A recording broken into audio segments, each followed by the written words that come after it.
Thank you. Hey, everyone.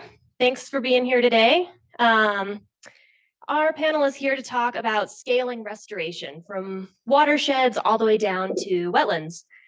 Wetland restoration is becoming increasingly important to maintain resilient communities. It can help protect ample sources of clean water. It's a critical part of the carbon cycle, and it can help buffer against the impacts of climate change. Our panel is going to walk you through the process of wetland restoration, from planning the conceptual side of it all the way down to the implementation of these kinds of projects. Research lays the preliminary groundwork for figuring out how restoration can affect watersheds and wetland health. Etinosa is going to be focusing on this stage of the process. He's using remote sensing to analyze post-project implementation impacts on the carbon cycle. Research then informs policy, which builds the framework for streamlining legal proceedings and addressing social issues when working on restoring water resources. Katrina is going to be focusing on this side of restoration with her project. She'll guide us through federal regulations that influence the restoration process, as well as the process stakeholders can use for implementing projects of their own. Research and policy can then be used to guide cohesive planning efforts across different agencies, nonprofits, private landowners in their land management practices, and the ways in which they bring restoration to their communities. My project dives into this phase of restoration planning as I'm developing a community-wide stakeholder group to identify restoration opportunities across to San Juan County in southwestern Colorado. Finally, all this coalesces into the actual implementation of individual restoration projects that benefit wildlife, humans, and other biota in the face of climate change. Destin's going to be focusing on this phase of restoration as his project is implementing and studying the impacts of low-tech, process-based wetland restoration methods on an ecosystem's ability to support healthy wildlife, vegetation, and cattle grazing. We hope you enjoy our journey as we explore the broad strokes and fine details of wetland restoration. With that, I'll pass it over to Etinosa.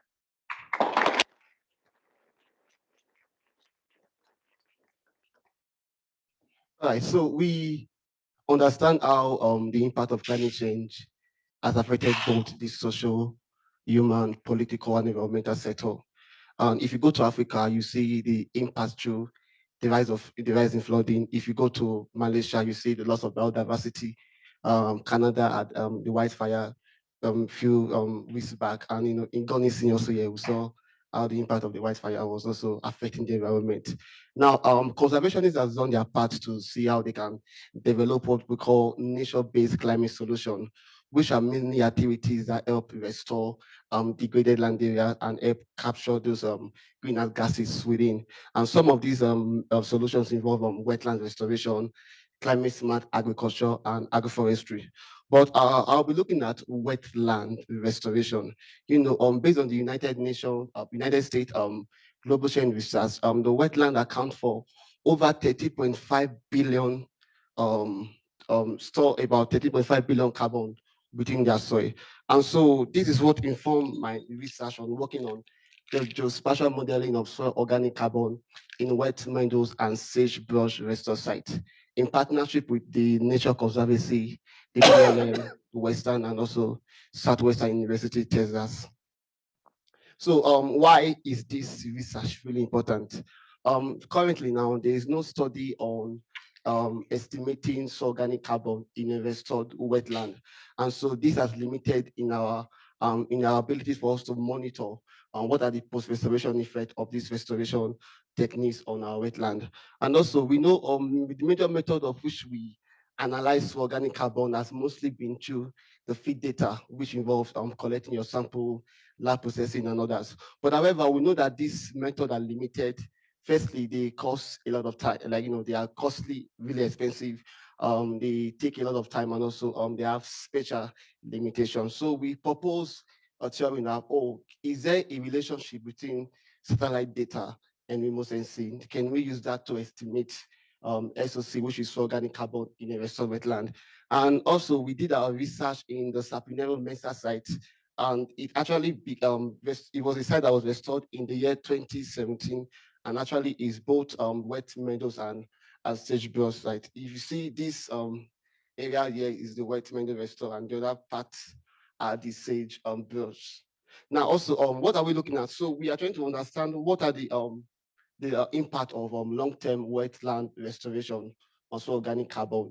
Can there be a relationship between satellite data and feed data? And if yes, can we develop a model for prediction of such SOC? And if that is possible, how accurate are the predictive model for such? So one of our deliverables is that we want to use that model to develop a soil mapping of that area. And so this is our experimental design. We have like 10 transect also with 10 sampling points. We took our soil core at 3 depths, 0 to 10, 10 to 20, and 20 to 30, because for soil carbon, there's always a relationship with soil depth. And that is our laboratory analysis procedure.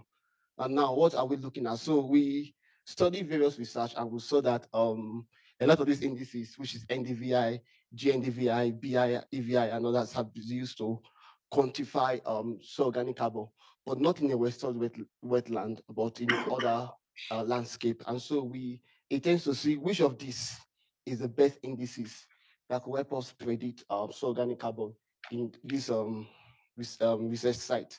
Also for the NDVI, let me give an explanation. Actually has to do with using remote sensing to estimate plant growth, vegetation, greenness.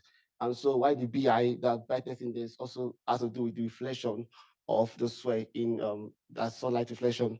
And so we know that for soil organic carbon estimation or property in the soil, there are other factors that affect it, which are the organic matter, the bulk density, and also the soil moisture. So those would be our predictive variable. So we are trying to see what are the influence of, rather to what degree does this predictive variable influence these remote sensing indices in predicting soil organic carbon. So we actually are in the process of already doing our analysis and collecting our data. And also we are working with Landsat 9 and Sentinel-2A for our satellite data collection. Also, we are using the arrow programming for creating that correlation relationship, and also using the ArcGIS and Google Earth NG to develop the map if our predictive model is accurate. So thank you, and I'll pass in the mic to Katrina.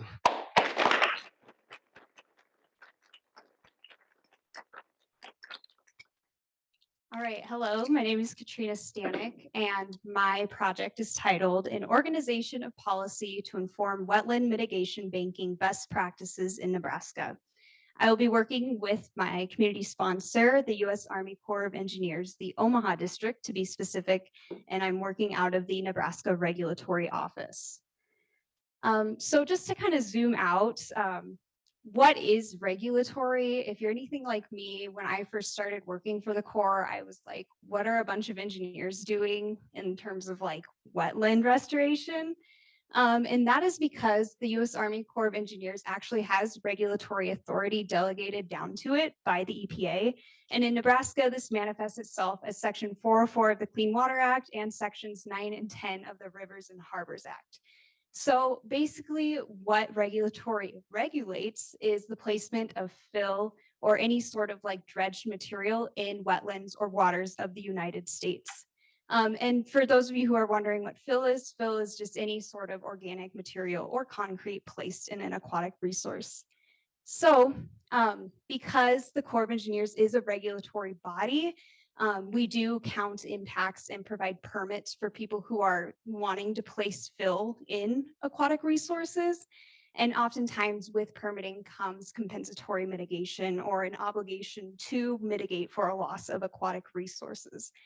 So in regulatory, compensatory mitigation is sort of understood in two different topics. There's permittee responsible mitigation, which is typically smaller wetlands on site of the impact that the permittee or the applicant is responsible for restoring. And there's also a third-party mitigation that usually manifests itself in larger mitigation banks, which are massive wetlands, like 100-acre plus wetlands that are either restored, enhanced, or preserved. And so with that, my goals for this process is creating like a knowledge management mechanism for my organization.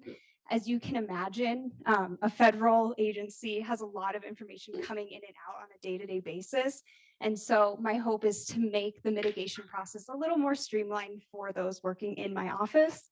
Also, I would like to create an increased stakeholder involvement in the mitigation process, just because, as you can tell, regulatory is kind of this like amoeba of an entity. Not a lot of people really know what's going on. And so my hope is to kind of make that process a little smoother for everyone involved. And also, I would like to be a part of the creation of a few new mitigation banks along the way. So my stakeholders and anticipated deliverables for the process of this project, we'll start with anticipated deliverables first, is to create a knowledge management mechanism, hopefully some sort of like organization method, as well as like a best practices document for future use of regulators. And then also a lessons learned document regarding stakeholder outreach, as well as possibly the implementation of a new public facing website for the Nebraska Regulatory Office. And then along the way, I would love to be a part of the permitting process for a few of these mitigation bank sites. This does take years to sort of come to fruition. So we're hoping to get in on a lot of these sites that are in multiple stages of development. And so my stakeholders, the main ones are the Omaha District, U.S. Army Corps of Engineers, Nebraska Department of Transportation will be working with them closely with the development of these mitigation bank sites, and also the people of Nebraska. And with that, I'm going to pass it on to Katie.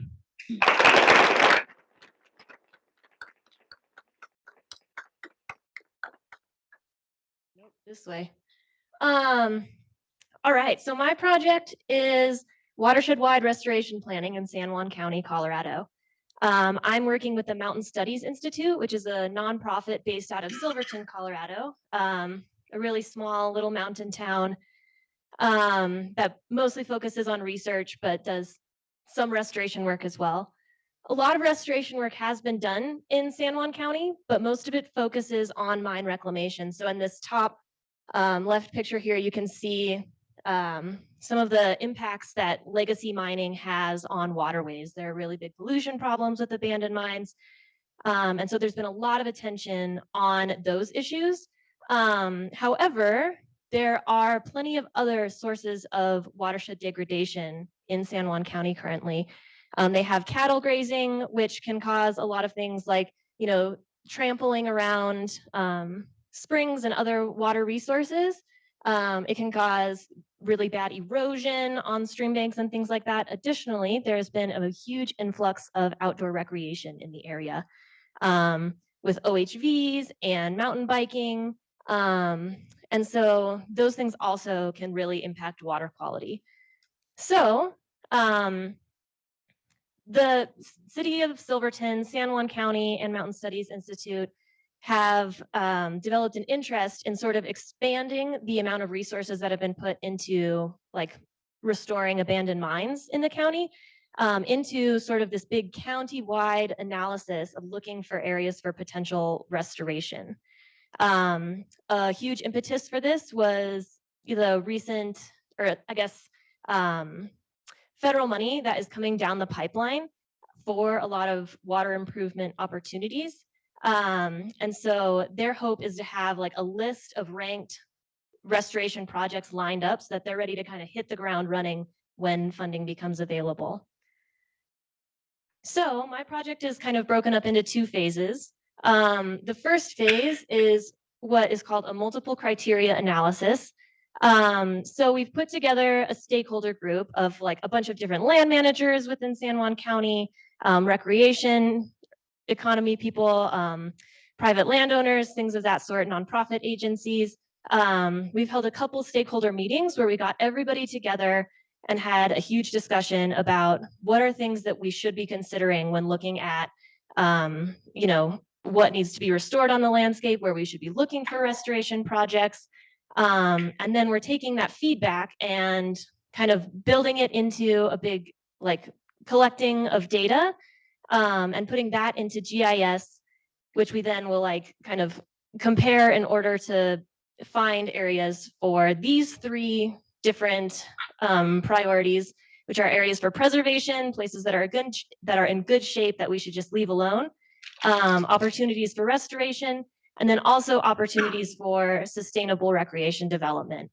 So as an example, here is kind of like a screenshot of how we were collecting, notes on our stakeholder meeting. Here we were talking about our objectives for ecological restoration. It looks like our stakeholders have decided that, a few things like proximity to roads, habitat for specific species like beavers or lynx are really important to consider. And then we also, do we want to be excluding mine sites, since there's already been a lot of attention paid to that. So we then create GIS layers for each of those categories and look for areas in the map where those priorities intersect. And areas that have, like an intersection of all three of those categories will be given a higher priority for restoration than, an area that maybe has one of those things going on. So this analysis is going to be done for preservation, restoration, and recreation development. And these will all be kind of like rolled into a final report that will then be publicly available for anyone in the county or downstream of the headwaters of the Animas, which is San Juan County, to use, to kind of like cherry pick potential restoration projects.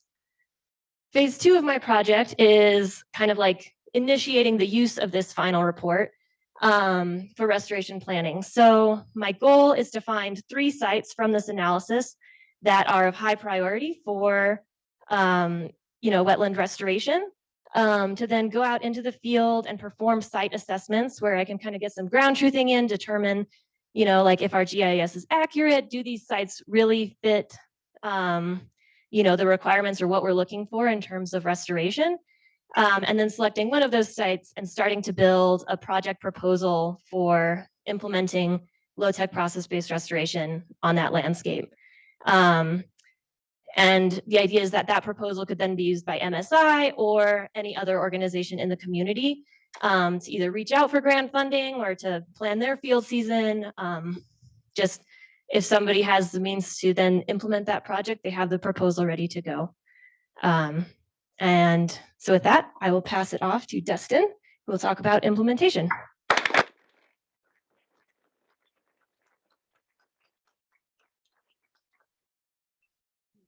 So my project is titled The Nexus Between Wetland Restoration and Beef Production.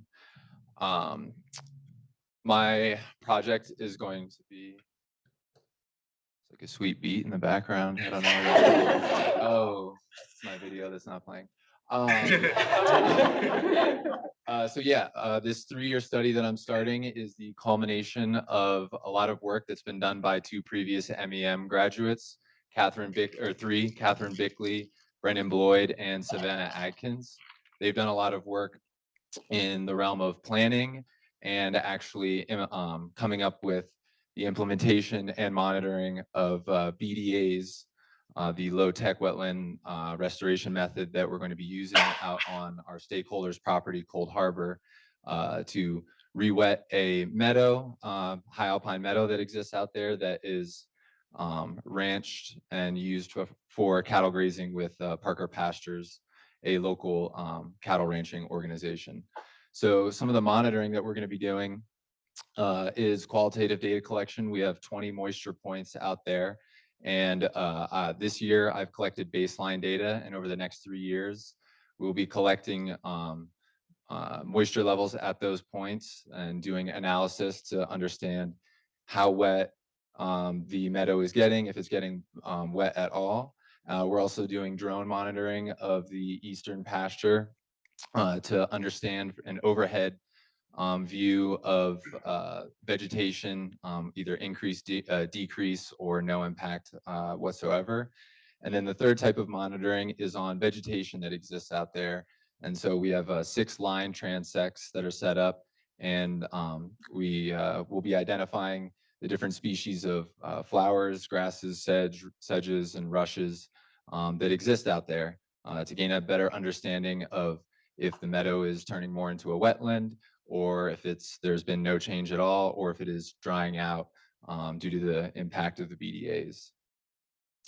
So you might be wondering what BDAs are. They stand for Beaver Dam Analog. And just like Allie, I'm a big fan of beavers as well too. So on the map here, you can see these white dots. They are the 10 BDA installation points, and they run right along this historic irrigation canal in red, which runs along this historic railroad grade. And so we have moisture points along the east pasture here, as well as the southern part of the railroad grade. And we want to compare and contrast the moisture level readings that we get from both sides post BDA installation to gain a better understanding of the moisture distribution that is either occurring or not occurring in the eastern pasture here compared to where there will be no BDAs and no impact from the BDAs due to this raised railroad grade that basically creates a barrier for surface water so that it won't be pushed over here, but more pushed up north in the pasture this way. And so a little bit more about BDAs. Down here, you can see this is Andrew. He was having a fun time. We were out building BDAs last year. And so a BDA consists of post structures that you place along a channel, could be an irrigation ditch, could be a river. And then you leave willows as well as shovel dirt from inside the channel and kind of pile it up on both sides of the little dam that you're making. And this is in an effort to slow the water, as has been said before, and kind of push it out around its sides. And this will fill some historic irrigation ditches that have been running dry over the past few years, like this one here on the property, as well as other channels that are created through natural elk and deer migratory patterns through here. They kind of travel along the same trails year after year and create little channels through the meadow. And so that's my project. And now we will be taking any questions.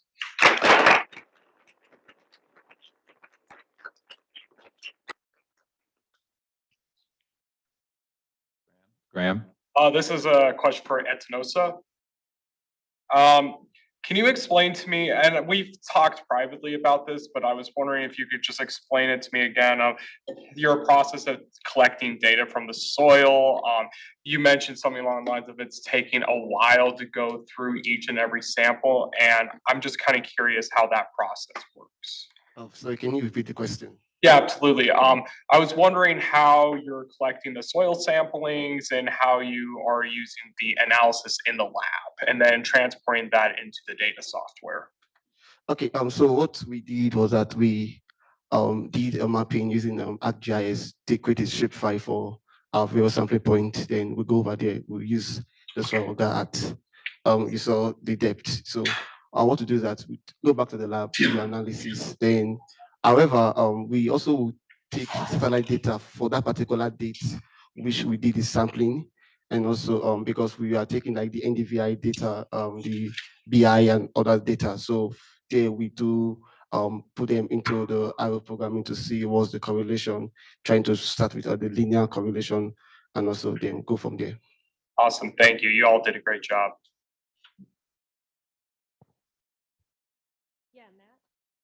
I have a question for Katie. I know you're focusing more not on the mine reclamation part of it, but you can't really talk about the San Juan watershed without talking about the Gold King spill. And I was wondering how much that's going to affect your actual decisions on where you're going to have your sites and what you're going to do to mitigate that. Yeah, that's a great question. So that whole area, like especially in regard to the Gold King, kind of like tailings spill into the Animas River, kind of sparked a really big conversation. And so the Bonita Peaks Mining District has pretty recently been designated as a Superfund site. And so like the EPA has kind of taken over like management and restoration on all of that side of things. And so for our analysis, we are specifically like excluding mine sites because it is already like receiving so much attention and like its own set of funding. And so we're kind of like going beyond that into, other areas of the watershed. And I'm sure that, there is still some element of like mining impacts in a lot of those places, but it would be to a lesser extent where it's not part of Superfund. Yeah, Brad. Yeah, with the BDAs, with this abnormally really wet spring, did you see a skew in data at all? Or are you anticipating a skew in data from year to year? And if so, how do you kind of incorporate that with your data analysis? Yeah, great question. So yeah, it could potentially skew the baseline data that I collected this year, but thinking about that and working with my mentor, we've decided to kind of correlate the moisture level data that we're getting with data collection that comes from the federal government on drought and moisture levels and precipitation that occurred throughout the year, so that we can get a better kind of like smooth that out so that things don't get out of whack based on how much precipitation happens in a given year. I think Katya has been waiting. Yeah, so Dustin, your project, like you mentioned, has been kind of like worked on over several years and like kind of keeps evolving. So where do you see like the next phase of this project going? So another great question. Cold Harbor, our wonderful stakeholder that is allowing us to do this work out there, has broken up their property into 3 phases. And I'm working on the first phase. And what they're looking to do is use whatever kind of conclusions are drawn from the installation of these BDAs on the first phase, eastern part of the property, to inform restoration efforts on the subsequent 2 phases. All the way in the back, John, I think. I have a question for Katie. You were looking at the suitability of sites for restoration activities. I was wondering what specific variables you were using to kind of define suitability for restoration, or not restoration, recreation, sorry. So for recreation, we're kind of looking at where recreation already exists, and then kind of like trying to evaluate like how many people are using these areas, and then like kind of looking at the infrastructure that's there. And so like a big discussion that happened in our stakeholder group was like, do we want to focus on like, do we want to put more energy into, developing new recreation opportunities, or do we want to focus more on kind of like buttoning up and improving, like trailheads, campsites, things that already exist. And through that conversation, we kind of realized that the bigger emphasis should be on really like making sure that existing infrastructure is really like, in good shape before we then expand to like what areas are we going to try to like build, new trails. That being said, the preservation and restoration components of our analysis also play into that. So like areas that, are still really scenic, but have a low preservation value, like they're already, pretty heavily impacted by cattle grazing or things like that, would have, like more potential for recreation development. Yeah, Graham. Katrina, I was wondering if your stakeholder outreach has already occurred, and if so, what did you notice with it? Because I noticed like Army Corps of Engineers and a bunch of Nebraska-based stakeholders, and I'm just kind of curious how they were getting along. And if it hasn't happened yet, what do you expect the outcome to be? Yeah, good question, Graham. So the Corps of Engineers, like by federal regulations, has to have some sort of like stakeholder outreach every year. And typically this manifests in terms of like interagency collaboration. So we'll meet with like Fish and Wildlife or Nebraska Game and Parks and sort of explain our scope and scale of projects and, hopefully kind of smooth out any bumps as we work together on projects.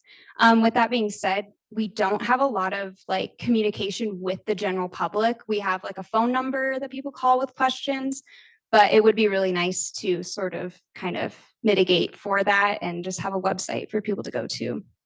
Thank you.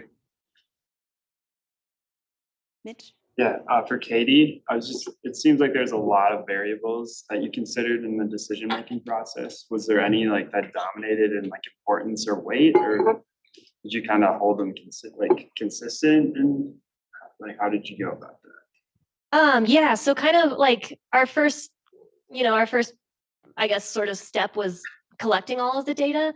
And then we had this like huge literature review that we went through of like with each set of data kind of going through, scientific papers and things like that to kind of determine how much weight should be given to each different thing. So like, CPW has a layer in which, or has a GIS layer in which they have like ranked areas across San Juan County or all of Colorado based on its like biodiversity significance. And so, that would probably have like a greater weight in preservation if it had good biodiversity significance than like, if something is whatever, like far enough away from a road that it isn't impacted by traffic.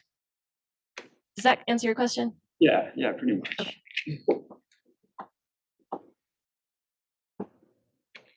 Let's give this panel a hand.